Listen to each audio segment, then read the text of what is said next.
আমি যখন ছুটি শেষ করে 3 মাস ছুটি শেষ করে আমি আবার সৌদি আরব জেদ্দাতে চলে যাই। জেদ্দার জায়গাটার নাম হলো আল জুবাইল। তো আমি আর সেই আগের ক্যাম্পে গেলাম না, আমি আল জুবাইল চলে গেলাম। আমার ক্যাম্পটা হলো 14 নম্বর। সেখানে প্রায় 8000 লোক আমরা ওখানে বসবাস করতাম এবং আরামকো কোম্পানিতে আমরা চাকরি করতাম। সেই কোম্পানির সুপারভাইজার ছিলাম আমি। তা আরামকো কোম্পানির আমাদের শিফটি বাই শিফটি ডিউটি হতো। আসলে সৌদি আরবটা হলো এমন একটা দেশ যে মরুভূমি আর মরুভূমি। গরমের দিনে প্রচুর গরম, ঠান্ডার দিনে প্রচুর ঠান্ডা। এমনও লোককে দেখেছি যে গরমের দিনে তার এই চামড়াগুলো গরমে এবং তাপমাত্রার অতিরিক্তর কারণে চামড়াগুলি সব উঠে যেত, যেমন আগুনে পুড়ে যায় সেই রকম পুড়ে যেত। তা আমরা একটা ক্যান্টিনে খেতে যেতাম। আমাদের কোম্পানির তরফ থেকে আমাদের খাবার ছিল এবং একটা টাইম শিডিউল ছিল যে সন্ধ্যার সময় খাবার ছিল 7টায়, সকালের খাবার ছিল হলো ফজরের নামাজ পড়ে, আর রাতের খাবার ছিল হলো রাত্র 10টায়। তা আমরা এভাবেই নিয়ম মাফিক খেতে যেতাম। আর খেতে গেলে আমরা যারা বাঙালি আছি তাদেরকে পাশাপাশি যারা আছে তাদেরকে ডেকে নিয়ে যেতাম।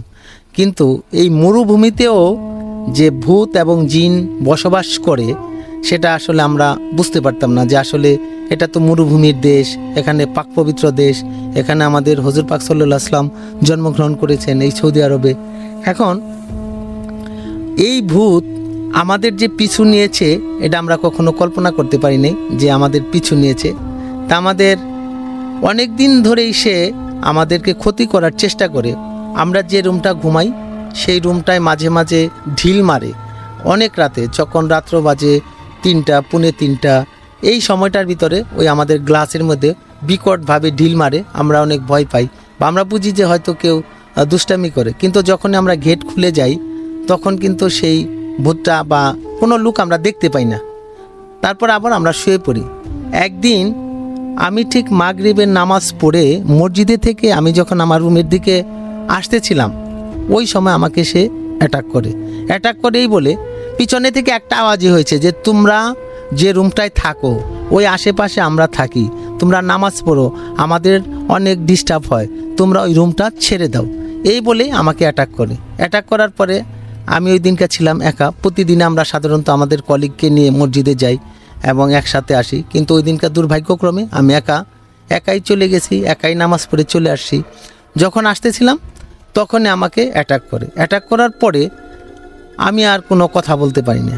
কথা না বলার পরে আমাকে আমাদের ওই ক্যাম্পের ভিতরে একটা ওয়্যার হাউস আছে, ঠিক আমার রুমের কাছ থেকে প্রায় 7 কিলো দূরে। ওই ওয়্যার হাউসের পিছনে একটা লেক আছে, পানি জমে থাকে পানি। ঠিক লেকের ওইখানে নিয়ে আমার বডির অর্ধেকটা রেখে দিচ্ছে লেকের পানিতে আর মাথাটা রেখে দিছে আমার একদম পানির উপরে। কিন্তু যখন এশার নামাজ হইল, সময় হয়ে গেল, আমার কলিগরা যখন আসলো তখন আমাকে রুমে দেখলো না, মসজিদে দেখলো না। তখন ওরা খোঁজাখুঁজি করতেছিল যে আমি হয়তো পার্ট টাইম জব করতে গেলাম কিনা, বাট ওরা জানে যে আমি পার্ট টাইম জব করি না। তারপরেও ওরা অনেক খোঁজাখুঁজি করলো, খাবারের সময় আমাকে খুঁজলো, পেলো না। আমি তো ওখানে পড়েই আছি।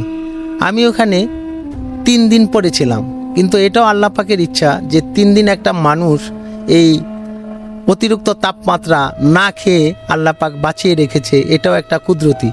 তা আমি ওখানে পড়ে রয়েছি।